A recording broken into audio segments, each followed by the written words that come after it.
I did some testing. The passenger seat fits perfectly fine on the driver's seat, so I'm going to transfer over the rails to the driver's seat. And I will have a manual and lighter seat.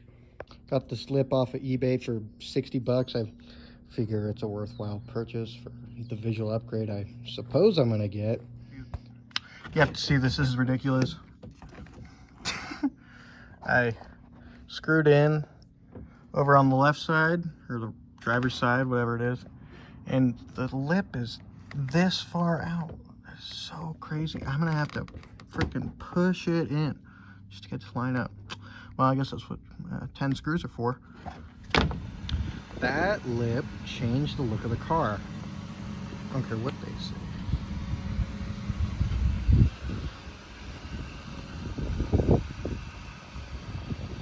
Like, with that lip, I don't even care that the rear end on these cars is so sunk in.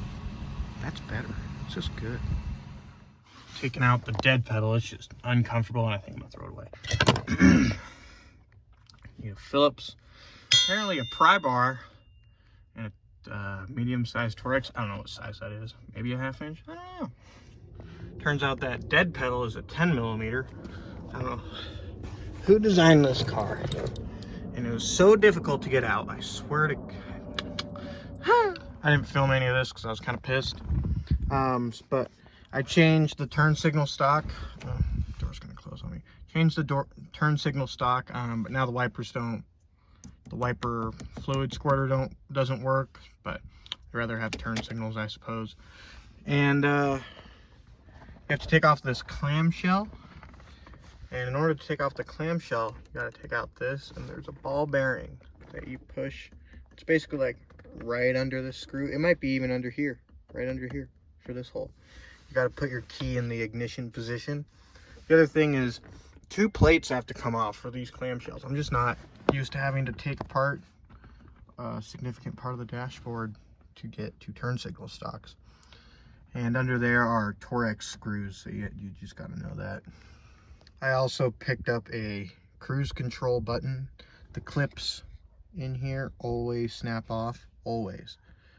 So you just got to be careful when removing one from a car and make sure you don't snap them when you're putting them on. The other thing is I looked for some shift boots, but there weren't any black ones. I got a door lock cover. This one was snapped. Weird thing to be snapped. I am going to fix the radio. In order to fix the radio, there are these 4 holes. See, 4 holes. And you have to get, you can either do it with metal coat hangers or pay the $12 for tools like these. And there's 2 of them. Fords suck. Not sure I'm enjoying this anymore. Got the, oh man, they're not frame rails. Whatever, the sill covers on. It's a little red, ignore. Vacuumed, passenger seat is in. It's a beautiful thing, I tell you what. I've had a brilliant idea. It's a little cold and rainy. I don't think buffing's gonna work out today, but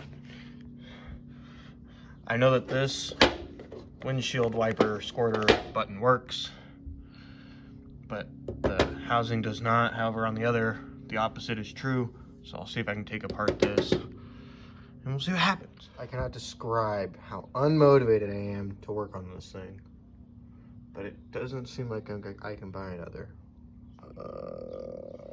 I am cleaning these contacts off of the Brillo pad. That might be the reason we're not getting contact on the turn signal. I don't know. Those contacts are pretty clean. I'm going to put some dielectric grease on it. Maybe it'll go back together. I don't know. I threw it away. I got the interior in. It's crazy. I think I'm going to try to rough pad it. Anywho, this boot I got from eBay. I screwed that in. Got the lights all going. Right, I should have it. There it is. I didn't video it. I was kind of distracted with getting it done. But this piece kind of broke apart, so I glued it. Don't tell anybody. Getting the rest of this in was a stretch. You just got to be careful and like massage it past, especially the e-brake. I'm gonna put it back together, but it's really nice to have an interior again in this car. Look at this interior. It's together. It's clean. Don't mind the smudgy floor. That'll never come out, but yeah, that's cool. There's a couple spots on the car where the clear coat is failing, so I think I'm gonna try to sand it. Maybe it wants a clear coat on it, and then I'll buff it here. This one's pretty bad. I didn't even notice this crack. Damn. So this is pretty ghetto. Right now I'm just taking a razor blade and trying to get these edges off. So I don't want to sand too much. I have to like actually apply color. I just need to like merge the failing clear with new clear. I figured out what's working better for me, dude, because when you try to peel off some of the clear coat, it just never ends, and then there's always a lip on it, and then you sand it and it gets like sanding dust in it, so it'll never be clean. So I've just started taking the razor blade and like actually cutting into it. You can see right here, that's been pretty successful. Put the clear coat on it. It's not good, but it's not peeling, I suppose. That's the best of it. I don't know if I'll wet sand that out or if I give a shit.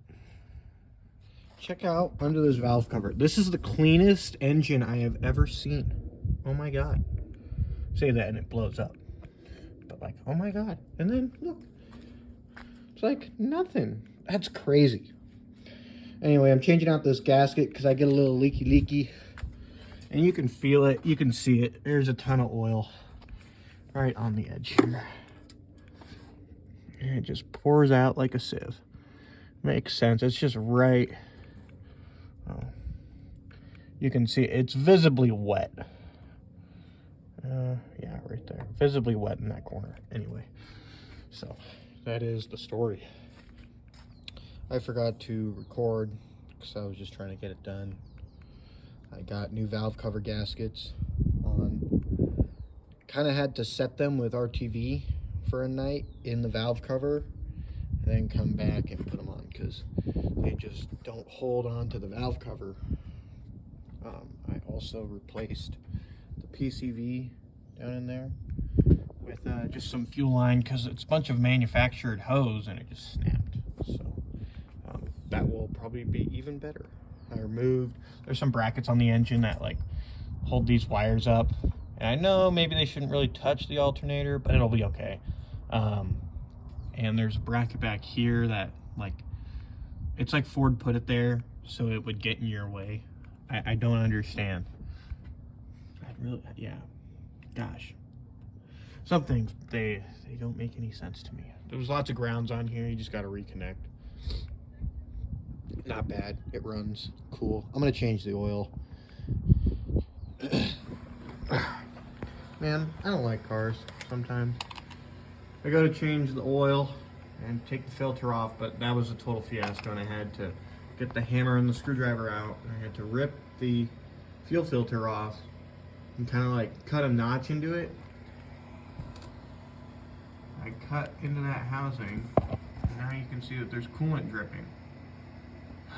So I drained all the coolant.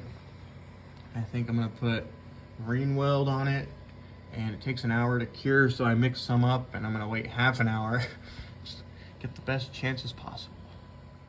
Okay, this hasn't been as easy as I thought it would.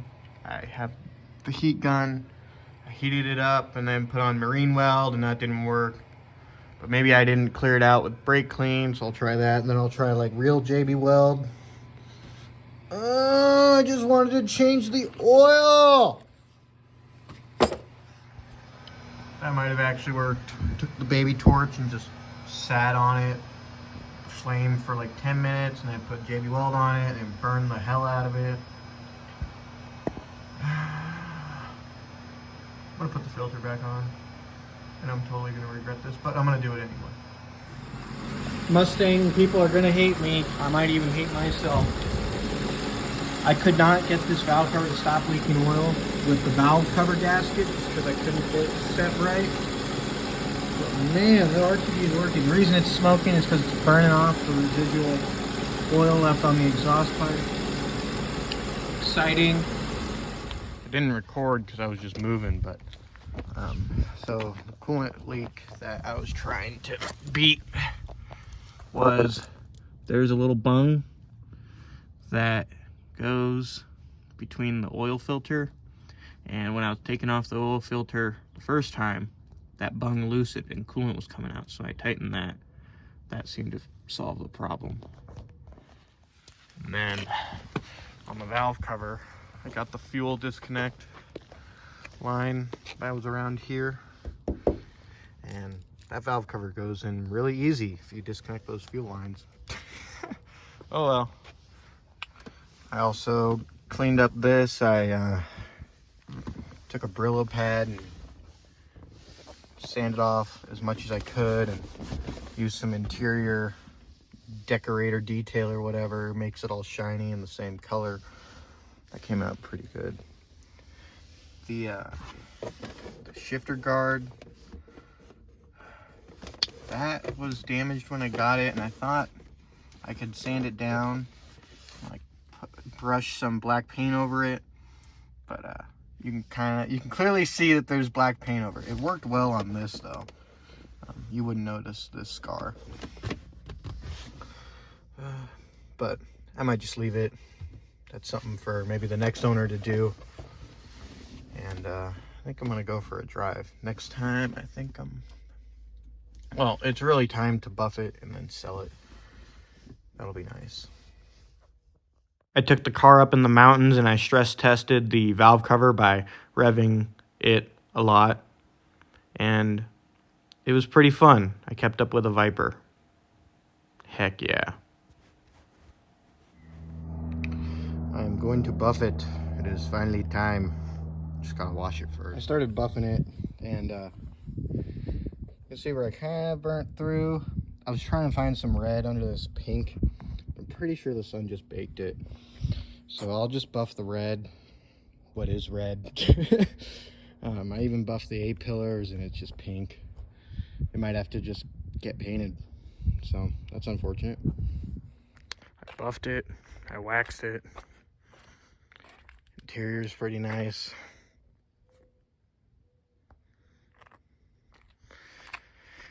Can't say that the red is back. Front bumper is terrible, you know, but it's definitely glossy and it's just less oxidized. So maybe I shouldn't have pushed so hard right here. Oh well.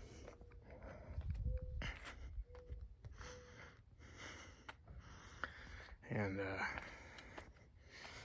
the worst part about having a glossy car is you can see all the dents really easily. Yeah. That's too bad. I think it came out good. Ooh, tripping.